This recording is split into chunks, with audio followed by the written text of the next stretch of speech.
had our follow-up appointment, and he said that I had blockage. He said, you definitely are, have infertility because your left fallopian tube is blocked. I don't know what it is. We can do surgery if you want. You can get in there and clear everything out, and see if we can open it up again. But at this point, you have a 5% chance of ever conceiving again.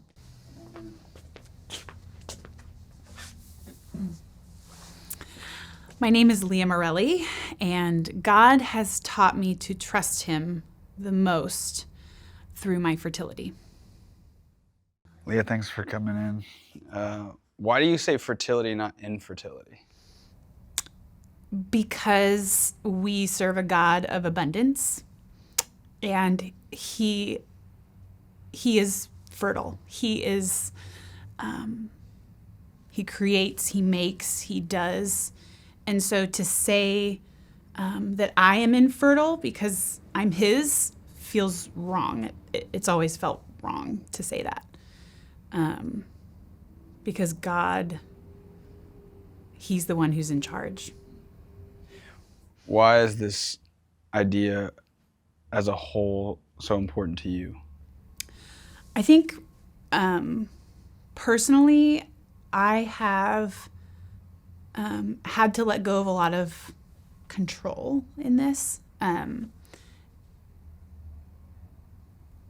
You get married and you think, oh, we're going to have a family and it's going to be easy because you spend your whole young adult life trying not to get pregnant. We live in a culture that is pro-choice. We all use birth control. And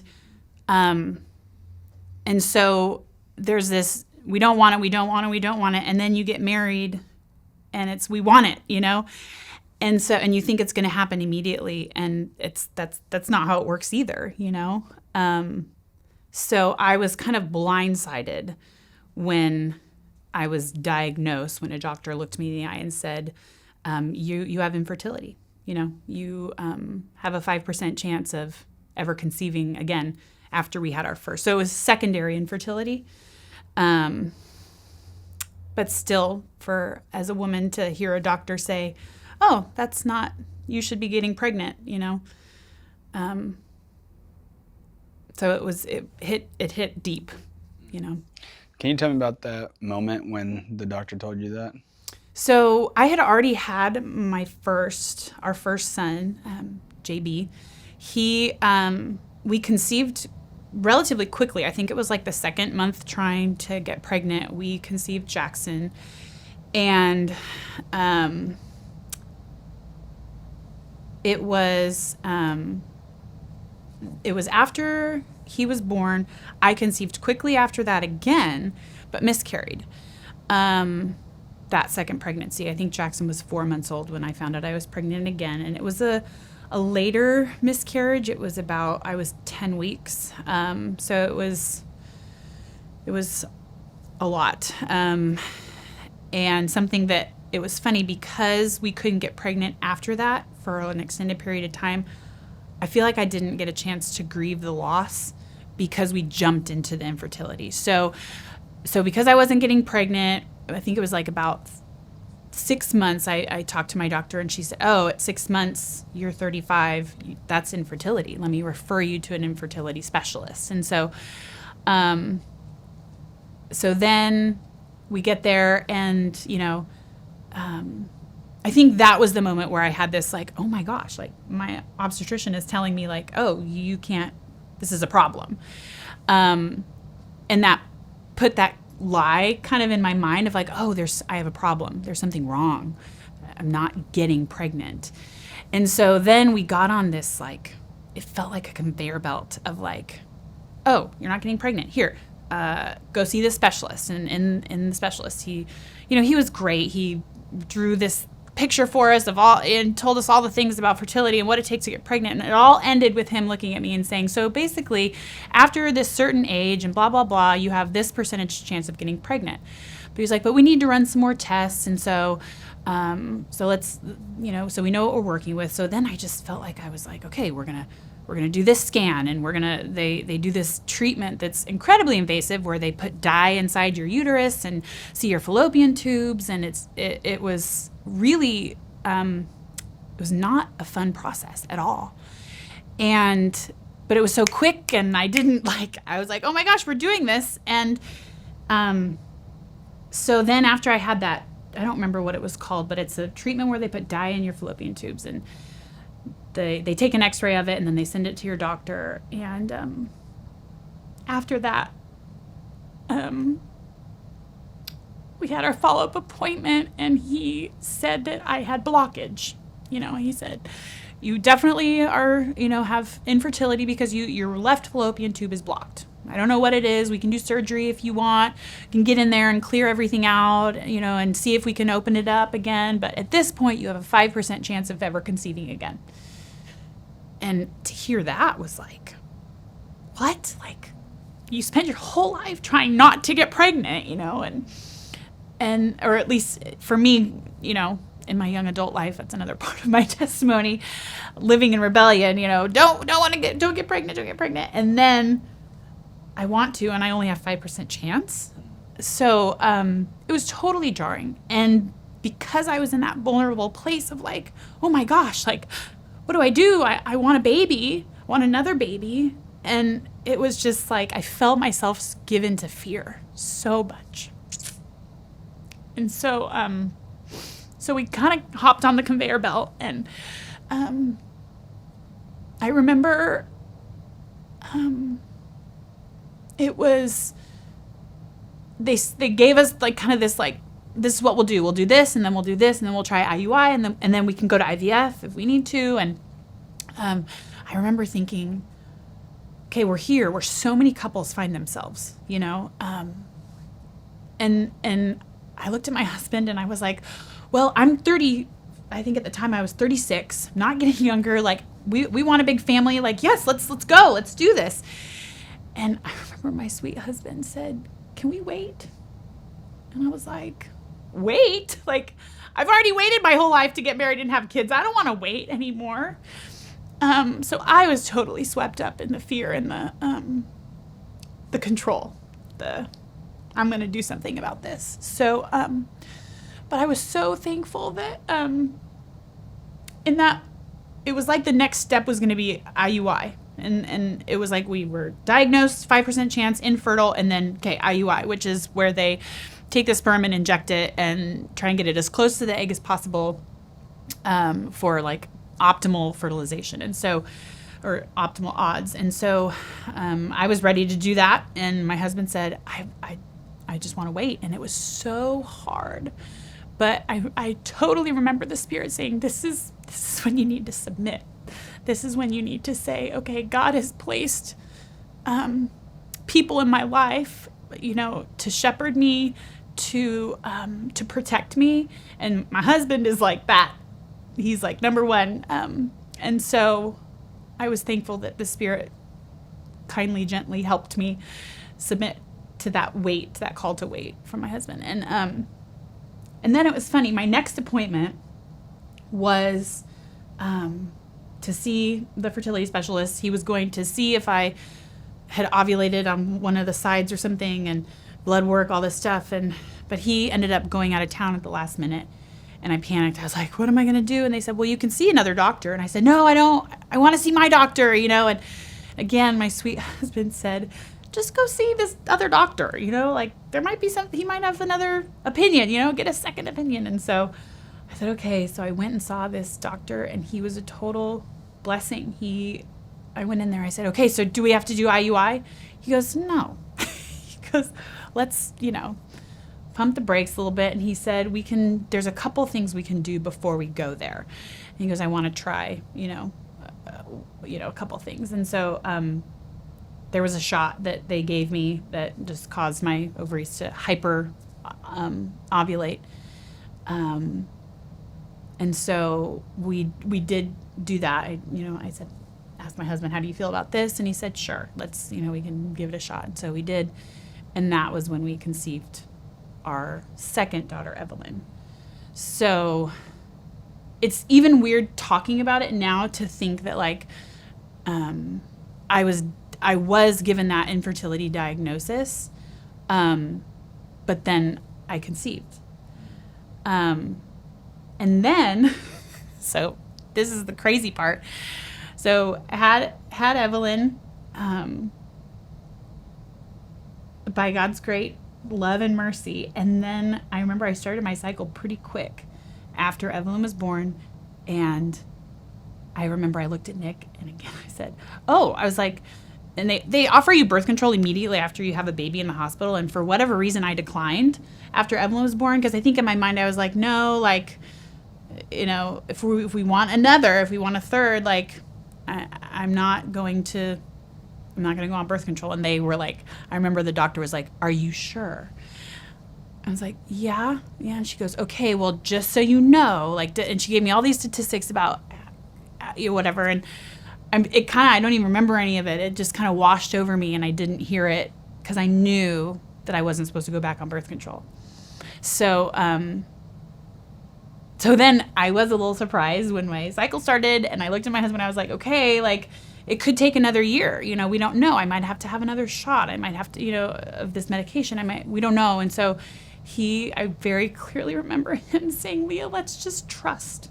Let's trust that God is going to give us what is meant for us and not give us what isn't. And so I said, okay. And we got pregnant the next month. Totally no treatments, no nothing.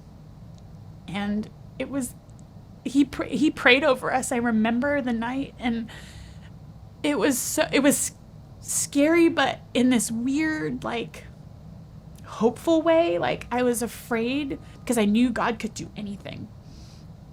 And so, so I've kind of been rambling, talking on and on, but it's been this wild ride of learning to trust. And so that was pretty funny. I have a great video of Nick when I got the positive pregnancy test. He just threw his head back and laughed. And so that's why it's like, I don't know, fertility, infertility, like. When you mention Nick praying for you, it kind of immediately brings tears to your eyes. Like, what is it about that strikes such a chord?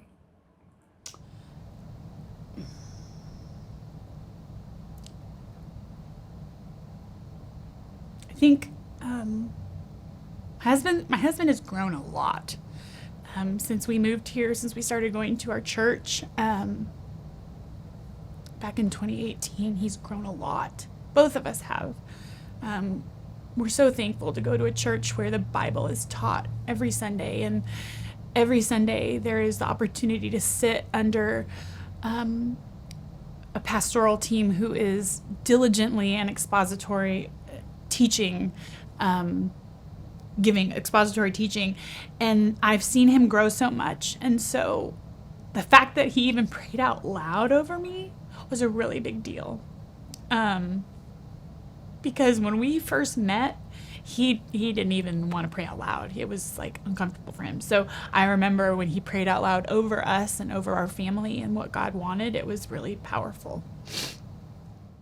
How important is it to have a husband support you during all of this? Oh my gosh, like I would have been totally lost without him. You mean in the process of like, yeah, oh my gosh, like I would have been totally lost without him. I would have given in to that fear, that I would have totally spiraled. What was his perspective on, as all this was happening, as all those thoughts are happening in your head, do you know what he was thinking throughout it? It's a good question. I should ask him. I mean, my husband is a man of very few words. And so I know when he says something, it's important. He means it. He's thought about it. It's not just off the cuff. And so, so I know that he was just, I think he was waiting to see if I would submit. I think he was asserting his role. He was saying, I'm gonna try and lead here, and see if Leah will follow. And I was so thankful that the Holy Spirit helped me in that. Because Why do you want to be a mom so bad? I think, and this goes back to like early parts of my testimony, or not even early, but like I came to know the Lord at a young age. I think I was 7 years old. I was 7. I can picture myself in my bedroom at my parents' house with my Laura Ashley bedspread. It was like 1995. And I remember praying, asking Jesus into my heart, when I was 7 years old, and it was very real. And I know that is when I was saved. And then I had the blessing and gift of being raised in a loving Christian home with 2 parents who loved each other and loved the Lord. And so, but I think that in terms of surrendering, like whenever somebody gets baptized, is Jesus the Lord and Savior of your life. He had saved me. I knew he had saved me. I had not made him Lord of my life yet until much later. And so because of that, I fell into rebellion pretty quickly after graduating from high school. And as a child, I always wanted to be a mom, a wife and a mom. Like I remember, playing in my little kitchen at home, pretending I'm the mommy. And, I think it was very much a part of our family culture that, you get married, you get married and you start a family. That's what, you do. And so it was very much something I wanted. In my rebellion, that desire waned. It was about a 7-year period of totally walking the opposite direction of Jesus. And it started slowly. It started dating somebody who wasn't a Christian. And I mean, that's a big deal. But back then I was like, oh, we'll just, have fun. And so I totally, but that and like a bunch of other little choices that seemed harmless at the time, but were super harmful, led me down a path of total rebellion. And so the farther I got from the Lord, the less and less I wanted to get married, the less and less I wanted to have kids. It was like, no, I don't want those things anymore. And I even remember being in that season of rebellion thinking, this is weird. Like, I've always wanted to get married. Why don't I want to get married anymore? I've always wanted to have kids. Why is that all of a sudden not something that I want? But I was living so selfishly that I didn't, think about that or pray about that. It was like, must not be for me then, So I think the Lord totally rescued me from my season of rebellion. And I think when I came out of that, he reignited what his true calling on my life was. And that was to get married and have a family.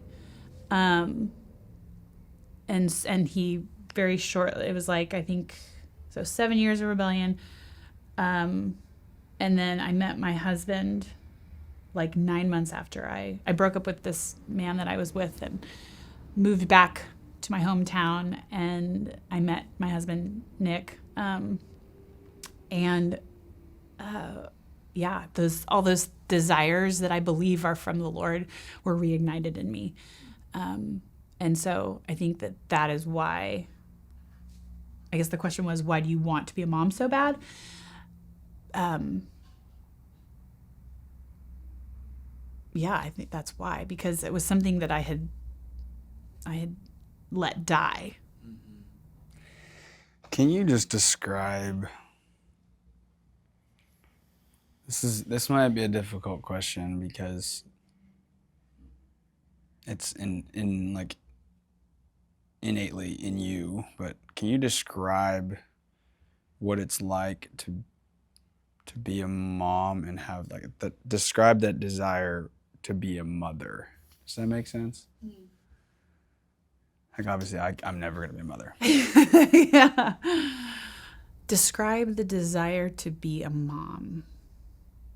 It's totally biological.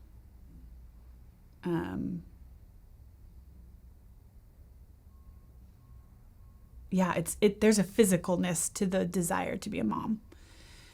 And I think that's why and because it's a physical thing, you know, like becoming pregnant, carrying a child, like it's a sacrifice of your body, 100%. It's a sacrifice of so much. But there's this willingness. So what was the question again? You said, just like describe that power, because, and here's the reason I'm asking the question, because without understanding how deep a desire is, it's hard to understand how deep that hurt is when that desire is unfulfilled. yeah. I mean, I think because it's so attached to our bodies.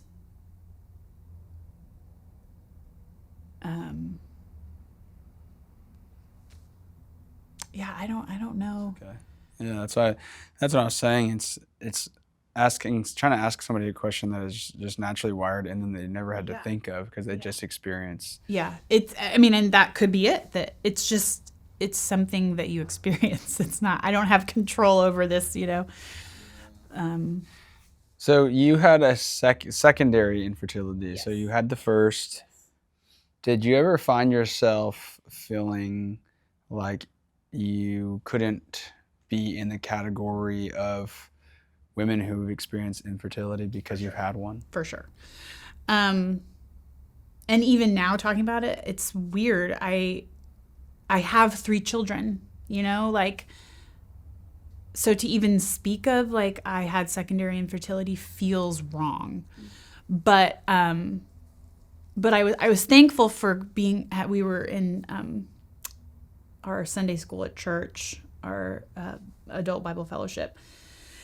And when we were going through the secondary infertility, I didn't know that's what it was called. Nobody had ever told me that there was like such a thing. And a sweet mom said, oh, I shared what we were going through. You know, we got pregnant with our son quickly. And so I don't know what this is. And she said, oh, we had secondary infertility as well. And that was like, oh, you know, and so sharing and knowing that, you know, there was other people who'd experienced this, like, was super helpful. But yeah, there's like, I remember I was in a small group at a time when we were trying to conceive and miscarried, and I didn't want to, there was someone else in my small group who had gone through infertility, never conceived, never had children. And I like didn't want to talk about, you know, my secondary infertility because we had a child, you know, I should be grateful and not be hurting this way, you know?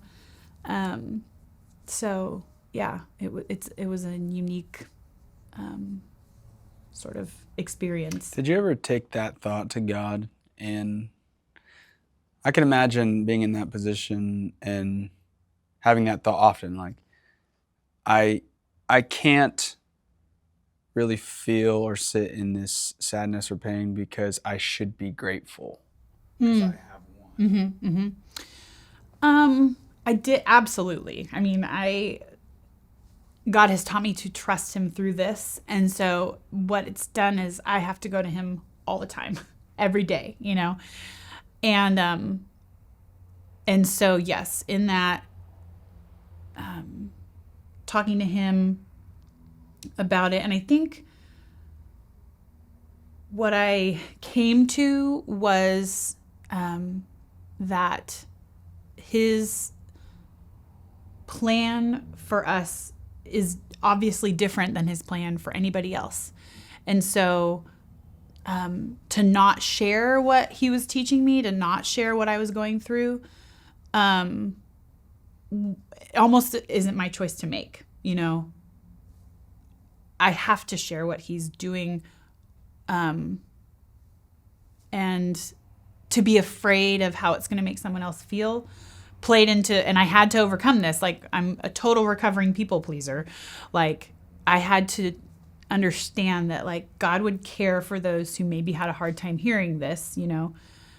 I still needed to share what what he was doing and how he was working in my life. Yeah. You've talked a lot about this idea of control as you've shared your story, and a lot of your story is letting go of control and this idea of trust. After walking through all the things you walked through, what is your view on control? We don't have any. I don't have any. You know, and I think that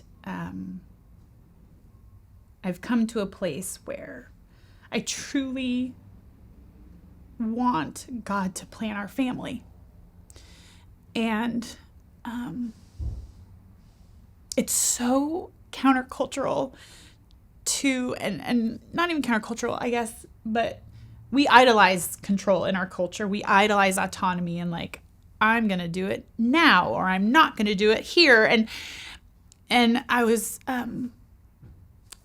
reading in Matthew 10 this morning about how God is in the macro, like when he sent out his disciples, like big picture, they all knew what they were going to talk about, right? Jesus is the way, truth, and the life, and go heal and go and do all these things. So he was in that. But then also the details of what they were going to wear, where they were going to stay, all these things, like he was in those details too. And so I took that as like, I have this big picture idea and knowledge and understanding that like God has called me to be a wife and a mom. But I can try and take control in the micro of like when that happens, you know, all these things. But when I do that, it's a struggle. When I try and take control, it's like I'm fighting, you know, against myself, really, not against him, but because he's sovereign and in control of all of it. But I think that what I've learned is I can surrender everything, even, you know, my desire for more children or my desire to say, oh, I'm done, you know, like my quiver is full, I have 3, you know, that's not up to me. And it's hard. That's hard. Every day I have to say, okay, Lord, if you have more for me, I'm ready. And if not, I'm content.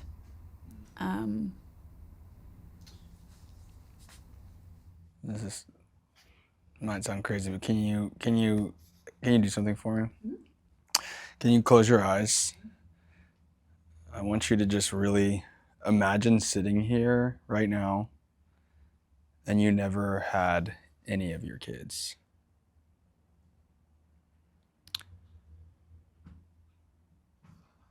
Would you be here today, and what would you say if you were here?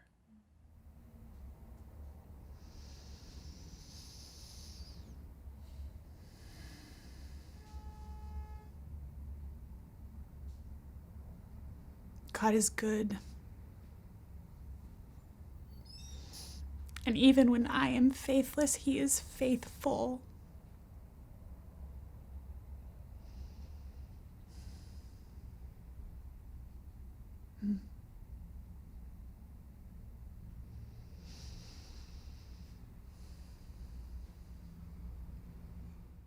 If you were sitting next to somebody who has walked through that but never got any kids, how would you encourage them? What would you say to them?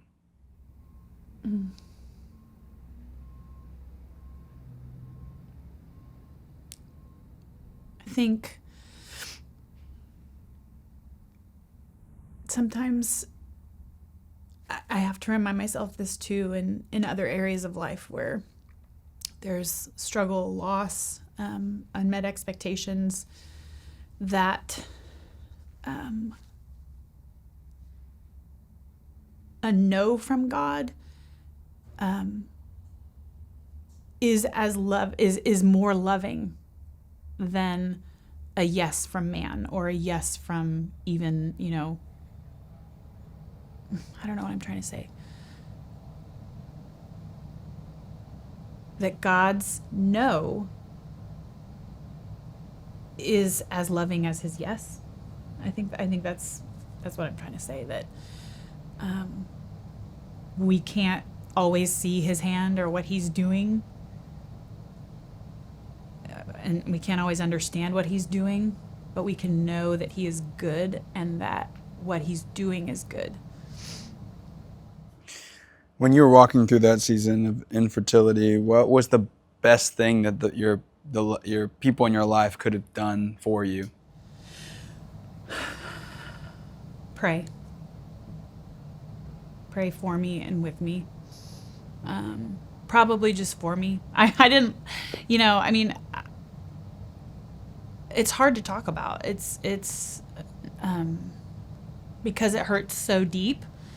I remember I couldn't really talk about it without crying.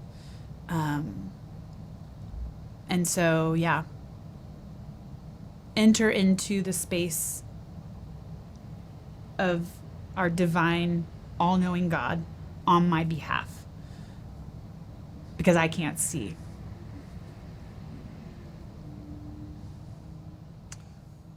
You have 3 kids, right? Are you guys trying for more? No, because I don't know if he has more for us. Like I said, I've reached a point where I have said, Lord, I totally surrender. So we're not using contraception. Like, I have said, Lord, I believe, and I know he doesn't call everybody to this. Like, I know he doesn't call everybody to be pastor or, a missionary. Like, I know, but I just am in this place of, if you give me 5 more, if you give me no more, I totally surrender. So we're not trying. We're not trying. It's kind of what I tell people. My OB would say, well, then you're trying. It's so funny. If you're not trying, you're trying. I'm like, we just think we have so much control over this thing, and I love doctors. I'm so thankful for doctors. I'm so thankful for medicine, and I'm not anti-science. I'm not, but I also think that doctors hold so much power that, like, when your doctor looks at you and says you have a 5% chance of ever conceiving again, or your doctor looks at you and says, promise me no babies over 40, or your doctor looks at you and says, if you're not trying, if you're not trying, you're trying. There's all these things that, like, and maybe that's the way I put on them. Maybe I gave them too much power to say these things over me instead of trusting the God of the universe. So where have you learned to balance trusting God and also your doctors? Again, prayer. Like, really, I think if after the whole situation with when they diagnosed me as having infertility, and we started going through all those steps, I realized how much weight I gave my doctors, and I think I realized that I needed to check that. And so now I just take it all with a grain of salt, and know that a doctor could say one thing, but my God is the one who's in control. And no matter what that doctor says, God's going to do what he's going to do. So, yeah. When you, after like kind of retelling all this, do you talk about this often, by the way? With certain people, I have my dear close friends, but no.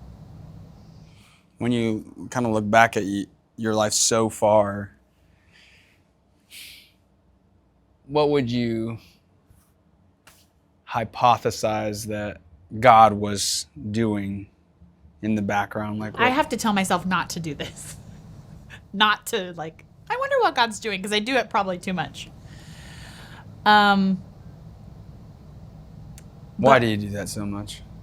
I want to know what God's doing all the time. Control.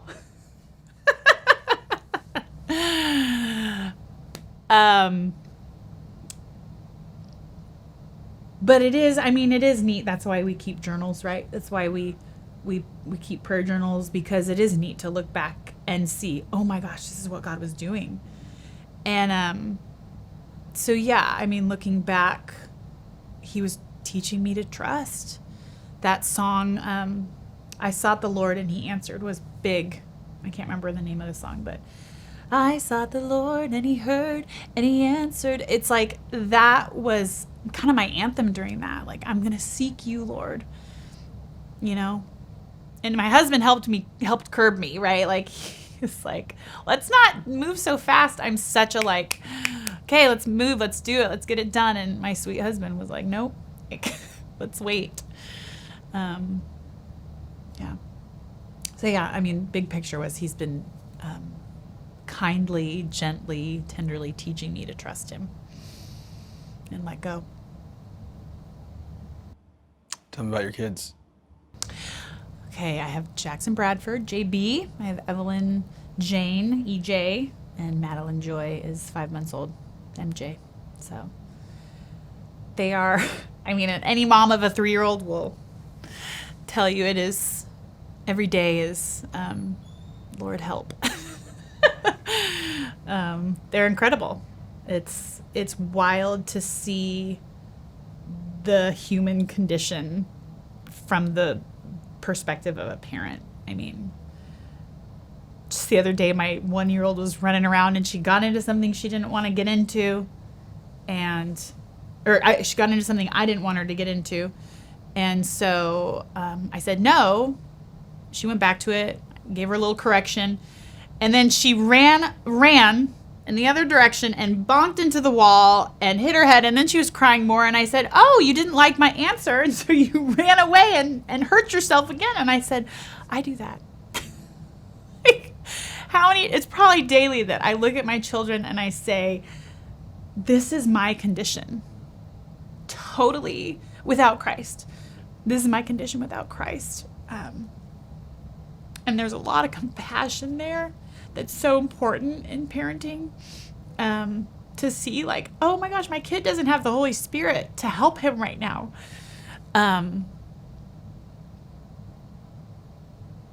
I get to be the one to help him in this, is amazing. But yeah, it's wild.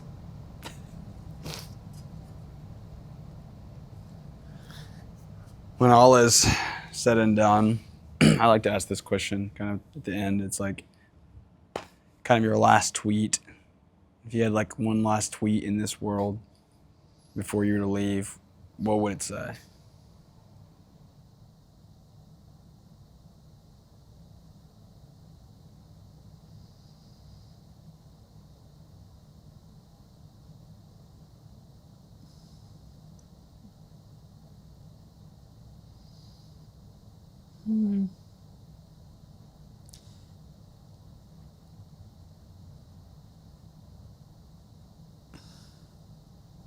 My first thought is a Bible verse that I cling to now is a lot of people who knew my season of rebellion and then have seen the transition as God got a hold of my heart again, is this sentiment of, come and see, all you who fear God, what he has done.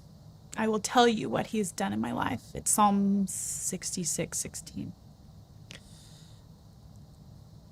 Come and see. I love that. Thanks for sharing. Thanks for coming in. This is a gift, what you do. So thank you. Hey friend, thanks for clicking on the video. The heart behind this video is to show the hope and freedom there is in Christ. If you want to support us, please click on the link in the description below. Thanks for watching.